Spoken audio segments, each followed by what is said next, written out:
So 2 ఏళ్ళు చూశాడు, 3 ఏళ్ళు చూశాడు. కొబ్బరి మంట తీస్తున్నా 3 ఏళ్ళు అయిపోతుంది, 3 సంవత్సరం చూసిన తర్వాత మనకి అర్థమైపోయింది ఇటు ఫైనాన్షియల్గా చితికిపోయినాడు అని. సో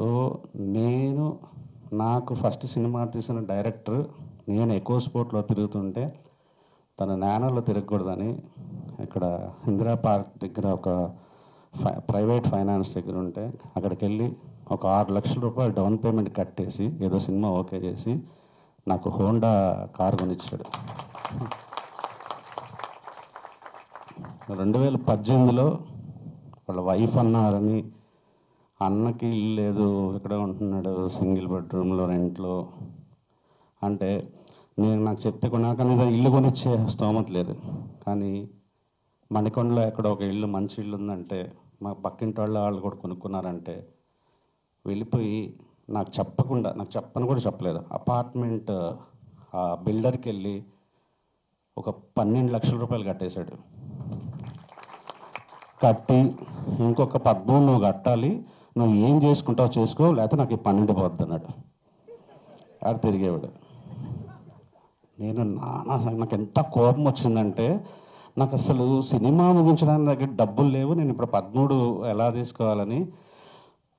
కానీ అప్పుడు కొనుక్కున్నాను, ఇప్పుడు అది ఎన్నో రెట్లు పెరిగిపోయింది ఆ ఇల్లు. నేను కొనుక్కున్న ఆ రోజు కొనుక్కున్న ఇల్లు. ఎక్కడ ఎవరు పెద్దోడు ఎవడు చిన్నోడు అసలు ఏం ఉండదు.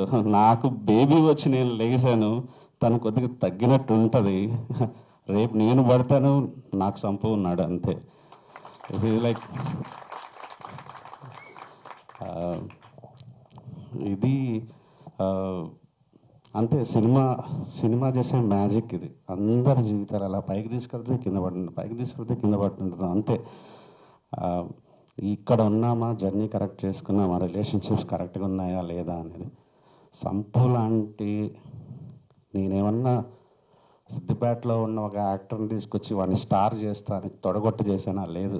నేను డైరెక్టర్ అవ్వడానికి నాకు ఒక హీరో కావాల్సి వచ్చి చేసుకున్నా అంతే. ఆ ప్రాసెస్లో నేను డైరెక్టర్ అయినా అతను హీరో అయ్యాడు. నేనేంటి లైఫ్ ఇచ్చేది అసలు? ఆ తర్వాత చేసిన సినిమాలకి ఏమైనా యాక్టర్లు ఏమన్నా పెద్దవాళ్ళు అయితే అయ్యారు, కానీ ఎప్పుడు కాదు. అసలు నాకు చాలా ప్రౌడ్ అనిపిస్తుంది సంపు.